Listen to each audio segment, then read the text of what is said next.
بسم اللہ الرحمن الرحیم۔ 80 وائس کے ناظرین کو دل کی گہرائیوں سے خوش آمدید اور خلوص برا سلام۔ حضرت لوط علیہ السلام کی قوم پر اللہ کا عذاب۔ حضرت ابراہیم علیہ السلام کے زمانے میں ہی ایک دوسری بستی میں اللہ تعالیٰ نے حضرت لوط علیہ السلام کو اپنا پیغمبر بنا کر بھیجا۔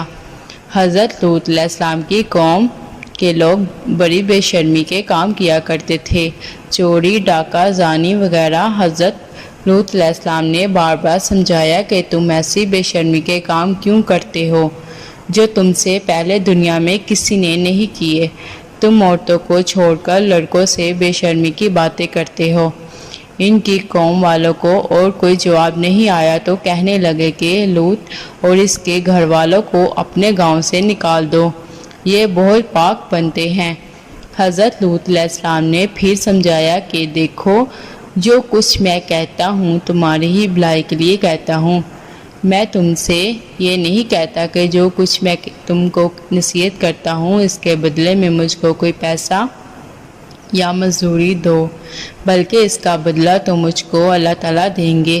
حضرت لوط علیہ السلام کی نصیحت کا ان پر کوئی اثر نہ ہوا اور کہنے لگے کہ جس عذاب سے تو ہم کو ڈراتا ہے، اگر تو سچا ہے تو ایک دن اس عذاب کو ہم پر لے آ۔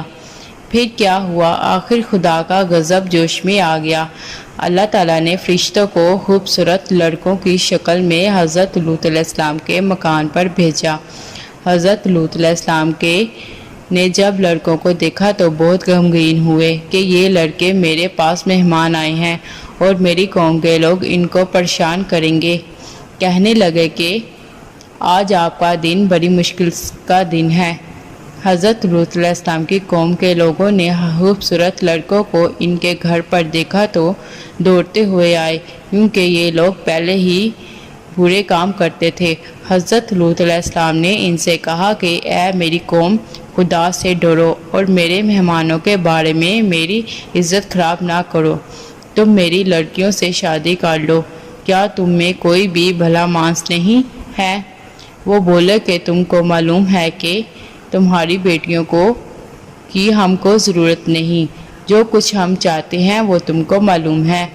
حضرت لوط علیہ السلام نے کہا کاش مجھ میں تمہارے مقابلے کی طاقت ہوتی یا میں کسی مضبوط قلعے میں ہوتا۔ فرشتے جو خوبصورت لڑکوں کی شکل میں آئے تھے، انہوں نے حضرت لوط علیہ السلام کو اتنا غمگین دیکھا تو کہا اے لوط علیہ السلام، ہم تمہارے رب کی طرف سے بھیجے ہوئے فرشتے ہیں، یہ لوگ آپ تک ہرگز نہیں پہنچ سکتے۔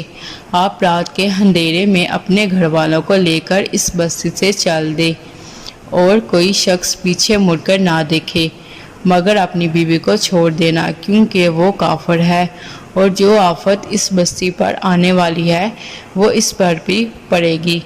اس بستی پر صبح کے قریب اللہ کا عذاب ہوگا۔ حضرت لوط علیہ السلام خدا کے حکم کے مطابق جب اپنی بیوی کو چھوڑ کر باقیہ سب اپنے گھر والوں کو لے کر رات کو اس بستی سے نکل پڑے، صبح کے قریب اللہ تعالیٰ کا عذاب آیا اور اس بستی پر پتھر اور کنکریوں کی بارش شروع ہوئی۔ پھر اس بستی کو اٹھا کر الٹا پٹک دیا اور اسے نیچے اوپر کر دیا۔ وہ بستی جس کے لوگ لڑکوں سے بے شرمی کی باتیں کرتے تھے اور حضرت لوط علیہ السلام کے منع کرنے سے نہیں مانتے تھے، سب فنا ہو گئے۔ یہ تو تھی ان کی دنیا میں خرابی، اور دوزخ کا عذاب اللہ تعالیٰ کے ہاں جا کر ملے گا، وہ علیحدہ۔ خدا تعالیٰ ہم سب کو ایسی بے شرمی کی باتوں سے محفوظ رکھے جس کی وجہ سے اس قدر سخت عذاب آیا کہ زمین کو بلند کر کے الٹا پلٹ دیا۔